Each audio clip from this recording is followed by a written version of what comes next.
I need this bullying to stop. I need it for her sake. New Hampshire family says 11-year-old endured severe bullying before taking her own life. I don't want her to have left this world for no reason at all. Every night, before going to sleep, Skylar Desmarais would find her grandmother in the home they shared in Manchester, New Hampshire. The 11-year-old would tell her grandmother that she loved her, giving her a hug and a kiss. Ad choice advertising in red invented by teens, she never missed a night. Even if she was away with somebody, she would call me and say, "I love you, Grammy," Terry Desmarais said of her granddaughter. It was one of several rituals the 11-year-old shared with her grandmother, with whom she'd lived since she was 2. They watched the Ellen DeGeneres show together each evening, bringing their dinner trays into the living room, taping episodes to save for later when they couldn't watch it side by side. Advertisement: Skylar loved Christmas, so they started watching holiday movies in October and cranked up the carols on the radio in the car as soon as they hit the airwaves. If it was too hot out, we'd turn the air conditioner on in the car, so it was nice and cold to listen to Christmas music and just sing at the top of our lungs, Desmarais said. People would think we were crazy, but it's okay.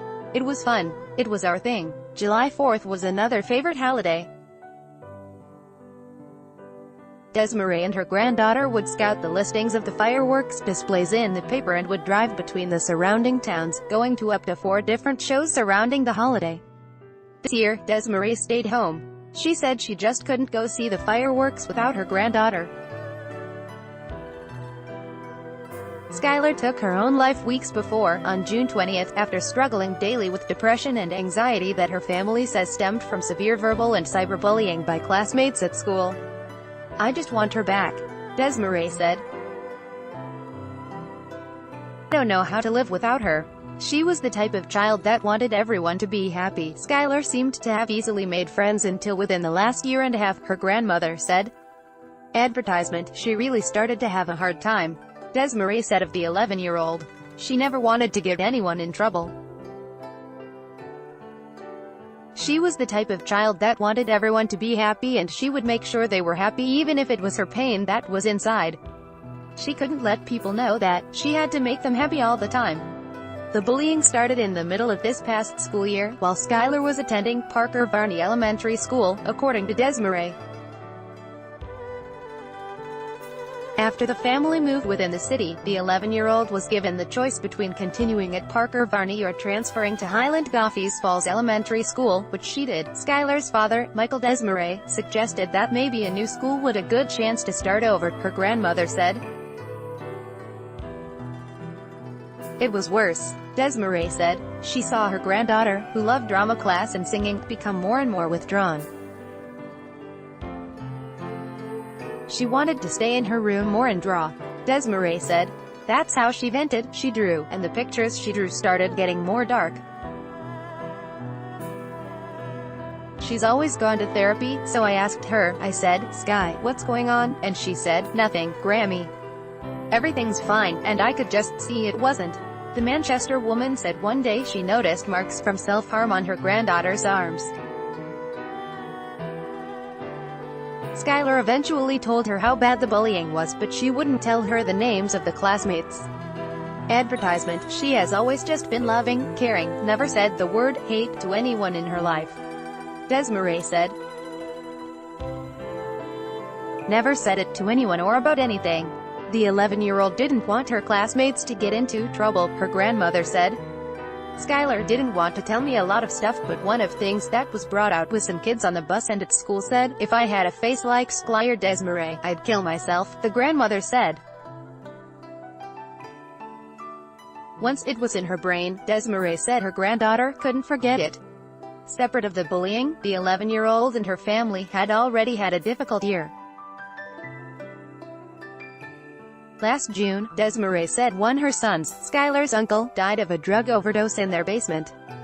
In October, Desmarais' father, who lived in the 2-family home they occupied, died of cancer. She had these 2 major losses, too, within a very short amount of time. Desmarais said, "I'm having a hard time dealing with it, and I'm an adult. I can't even imagine a child having to deal with this. Desmarais said she had begun the process of signing custody of Skylar back to her son, Michael Desmarais. The 11-year-old was excited about going to live with her father and his fiancée, Hope Schaefer, in Pittsfield.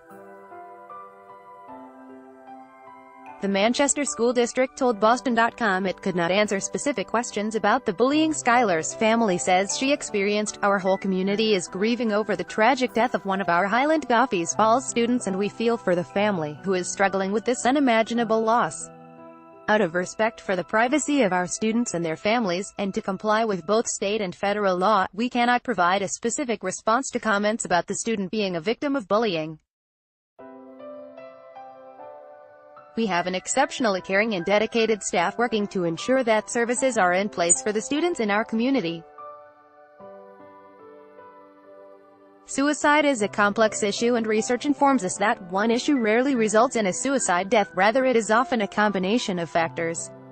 Our focus remains on healing and caring for the students, staff and community impacted by this tragedy. By the end of the school year, Skylar had attempted suicide twice, her grandmother said. At school, she was accompanied by an adult because she had tried to harm herself there. But still, Desmarais said, the bullying continued. I need this bullying to stop. Skylar finished 5th grade. Desmarais said her granddaughter was happy about graduating elementary school and was happy that she would be moving to Pittsfield to live with her dad, her stepmother, and half-brother. The last day of school was June 15th, and Skylar planned to attend camp at the end of June. On June 20th, Skylar was found by a family member at her father's home. Desmarais said a letter left behind spoke of the bullying the 11-year-old experienced during the school year. I need this bullying to stop. I need it for her sake, she said of her granddaughter's death. I don't want her to have left this world for no reason at all. Desmarais said she and her family believe Skylar was put on this earth for a short time to teach us love, forgiveness, and caring. She was a unique child. She beat to her own drum, which everybody should be able to, she added. The family plans to set up a memorial fund in Skylar's name to combat and raise awareness about bullying. Desmarais said she also plans to work to get more accountability in schools for reporting on incidents of bullying. I just want everyone, not to remember her death but remember her life. Desmarais said of her granddaughter. Remember her smile every time she saw somebody, remember the hugs she used to give. Remember the loving, caring child. That's what I want people to remember. By Taboola sponsored links, promoted links. You may like these Straits Timesman whose body odor diverted plane has the Straits Times under Vikings. Free online game. Play this for 1 minute and see why everyone is addicted. Vikings, free online game under Babel. It's true, you can start speaking Spanish in 3 weeks. Bablindo Blinkist. This woman reads 100 books in a month. Blinkistundo. Throne, free online game once and for all. Try a game that will have you addicted. Throne, free online game under Best Wonder Trip. 7 most breathtaking rooftop hotel pools. Best Wonder Trip Undo.